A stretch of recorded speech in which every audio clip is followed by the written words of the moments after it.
de faire l'échantillon et ils ont apprécié. Donc, le travail a démarré. Donc, c'est de là qu'on nous a fait appel en Mauritanie.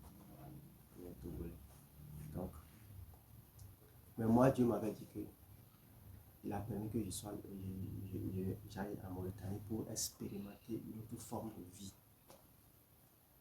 Ce qui se passe aussi ailleurs, dans le désert. Et c'est là-bas aussi que le travail se trouvait. Donc, en Mauritanie, là-bas, c'était dur quand même. Bon, ce qu'on me payait, ça me permet de survivre.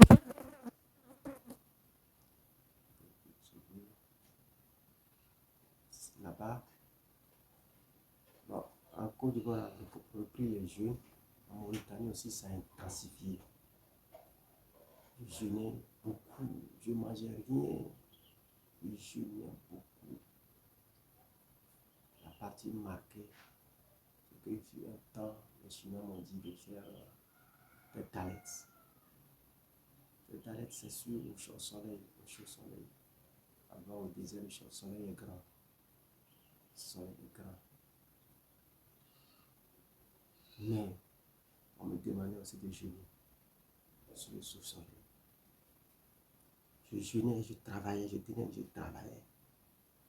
Dans le chaud soleil, je n'ai pas le droit de boire une petite goutte d'eau. Je n'ai même pas le droit. Donc, on travaille de matin à midi. On se reposait. À 14h, on reprenait. De 14h à 19h. Je restais au soleil comme ça. Arrivé, je rentrais à la maison. Même pas de l'eau. Le lendemain, je reprenais. 3 jours.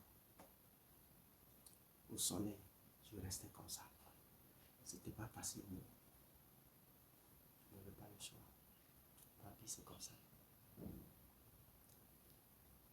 n'avais pas le choix. Je n'en avais pas. On me menaçait parfois. Si je voulais résister, on obéissait. J'obéissais. Un jour, il y a eu un Chinois. Il y a quelque chose entre un Chinois et un de ses employés. Moi, je ne veux pas rentrer dans les détails. J'ai tout remarqué. C'est resté secret entre nous. Moi, j'ai remarqué. Donc, j'ai volé ça à quelqu'un, mon frère. C'est ce qui s'est passé. Parce que c'est le frère là qui a envoyé le problème vers moi. J'ai remarqué ça il y a longtemps, mais je ne parlais pas. Mais ce frère a envoyé le problème vers moi. Et moi, j'ai expliqué le problème en détail à ce frère. Si je savais. La nuit, quand je dormais, le Tout-Puissant m'est descendu. Le Père lui-même, le Créateur lui-même, ils étaient en entour. Les deux sont restés à côté. Et lui, il est resté devant moi. Il a la taille.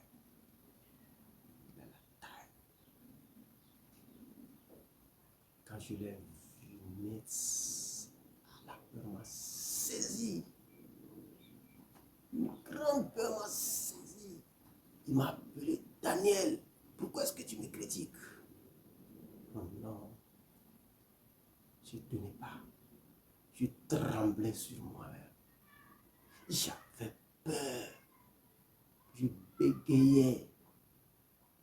Je tremblais sur moi. Je ne savais plus quoi faire, comment faire. Je fermais les yeux pour ne pas le voir. C'était pas facile ce jour-là. J'ai dit Dieu. Ça n'a pas été facile. Il est assis. Son fauteuil. Donc, il ne m'a pas présenté son trône quand même. Mais il était assis. Pas que le trône. Il était assis, grand. J'étais proche de lui, comme 1 mètre, comme 50 comme ça. Et quand il parlait, j'avais la peur comme ça. Je fermais les yeux, je ne voulais pas le voir, mais Je tremblais sur moi, mes jambes avaient perdu toute force. Ma bouche bégayait pour donner une réponse, mais quelle réponse? Quelle réponse pour donner à Dieu? Tout ça, j'avais juste parce que j'avais critiqué un chien. Et étant là-bas, on s'est retrouvé dans le futur. Il dit, Daniel, il est assis. J'étais là avec mon fils à côté de moi. Je t'ai promis un grand pouvoir, Daniel. Il dit, oui, Père, tu m'as promis. Il a fait la main comme ça. Une boule lumineuse qui est sortie de sa main. La boule planée faisait le tour. J'étais là. Et il a dit, Daniel, c'est ton pouvoir. Prends-le.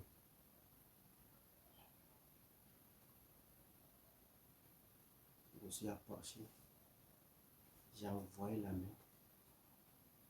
Ça m'a électrocuté, m'a projeté au loin. Je me suis levé. La boule planait toujours, faisait le tour. Je reculais cette fois-ci. Je ne voulais plus. C'est trop mal, c'est trop douloureux. Et le père est là, tout puissant est là. Il me regardait. Il me regardait. Donc mon fils a avancé pour m'envoyer la main. J'ai tapé sa main. J'ai dit non, je ne peux pas faire. Puisque c'est normal. C'est normal. Même si ça ne vient pas vers moi, je ne suis pas la seule personne. Moi et d'autres peuvent en profiter pour servir aux objectifs fixés par Dieu. Donc, la boule planait, planait, planait, planait. Je n'ai plus le courage d'envoyer ma main. Mon fils, je l'ai dit de te laisser. Il a obéi. Donc, la boule est rentrée en Dieu lui-même. Il est parti où il est quitté.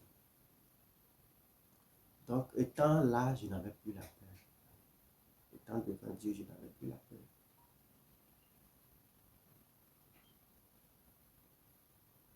Il y avait une harmonie entre nous. Et une liberté d'expression comme père et fils. Une joie. Partager l'amour, en même amour.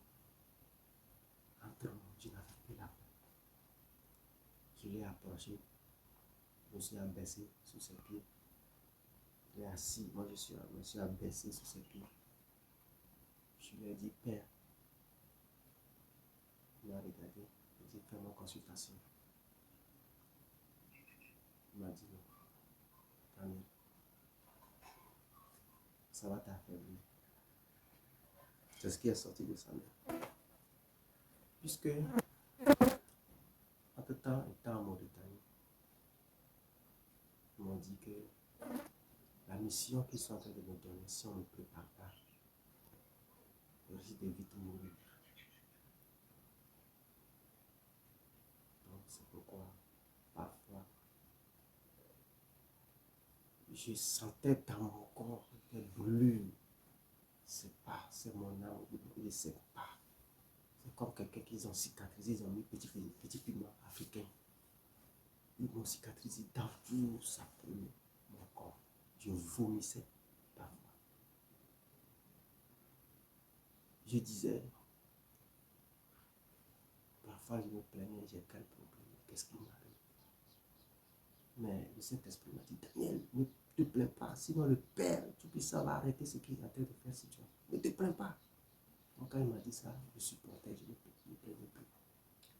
Donc quand le Tout-Puissant m'a dit, ça va t'affaiblir, non, j'ai tout compris. Parce que parfois ils font des travaux spirituels sur moi qui m'affaiblissaient. Et ça brûlait à l'intérieur de mon âme. Ça brûlait. Donc, quand il a dit ça, j'ai compris. Et je peux dire que c'est la première fois que j'ai vu le Tout-Puissant.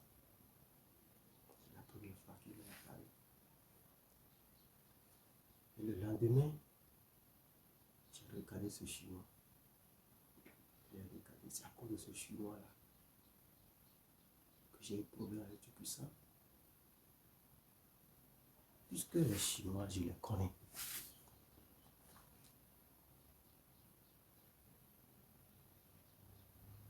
Je les connais bien, je connais leur comportement, leur caractère, leur vision. Et ils ont presque tous les mêmes objectifs. Mais seulement Dieu ne veut pas que je parle d'eux. La manière dont je les connais.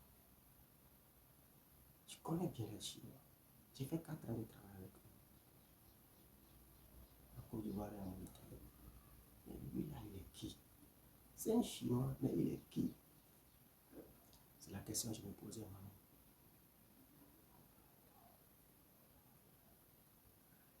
J'ai décidé d'espionner sa vie. Peut-être je vais apprendre quelque chose de meilleur venant de lui. Donc, le lendemain, j'écoutais beaucoup les ouvriers noirs et j'observais son comportement, sa vie, sa manière d'agir, de faire, ce qui se passe. Je vous assure que tous les ouvriers noirs du chantier parlent bien de ce Chinois. Ce Chinois, son nom je ne connais pas, mais on l'appelle patron de Sidi. On l'appelle patron de Sidi. Parfois, quand les ouvriers noirs travaillent, ils pensent avoir tué. Si c'est lui qui dirige le travail, il pense avoir tué. Il s'en va, il achète la boisson. Il vient le petit truc ou bien le pain, il vient, il distribue, leur distribue. Il n'a pas de problème avec quelqu'un. Tu ne vas jamais le voir manquer du respect à un noir ou insulter. Tu ne vas jamais voir. Même entre eux, les Chinois, tu ne vas jamais voir, il va manquer ses collègues du respect. Il respectait tout le monde. Il n'a pas de problème. Il ne manque pas de respect à quelqu'un. Il reste pas pour parler avec quelqu'un. On m'a dit de ne pas révéler la manière dont je les ai connus. Sinon, on allait exposer certains de leurs comportements, leur caractère, ce qui se passe. On m'a dit de laisser ce sujet. Sinon, j'étais prêt à parler de ça. Donc, j'ai compris pourquoi Dieu défendait sa cause. C'est la première fois que Dieu m'a parlé. La deuxième fois, quand il m'a parlé, il était seul quelque part. Mais quand... il était seul quelque part. Avec moi, on était deux. Il y avait aussi quelqu'un ou toi. Mais la personne était quelque part sur une autre planète qui était venue vers Dieu pour prendre certaines choses. Et quand le Père lui donnait ce genre de choses, il dirait c'est bon, il disait c'est bon, c'est bon. Le Dieu puissant disait je sais que c'est bon, c'est moi-même qui te donne. Il a dit ok. Quand le Dieu puissant a dit ça, il n'a plus résisté. Il a accepté. Mais quand il voulait partir, il avait quelque chose sur sa main, dans sa main plutôt. Il disait, moi je disais, c'est quoi tu as dans sa main? Il m'a dit, prends pour toi. Quand j'ai goûté, il dit, ah ça là, je n'ai jamais mangé ça, hein. Tu as trouvé ça où? Il a dit, ça là, ça ne se trouve pas sur votre planète. Donc lui, il venait sur une autre planète. Donc, c'est pour dire par là que ce n'est pas la Terre seule sur laquelle est habité des êtres vivants ou des êtres vivants, des hommes comme nous, comme ça. il y a des planètes plein. Donc un jour, moi-même, j'ai demandé à visiter. Et moi-même, sur un engin, mon guide, j'étais avec quelqu'un, lui c'est mon guide. En fait, l'engin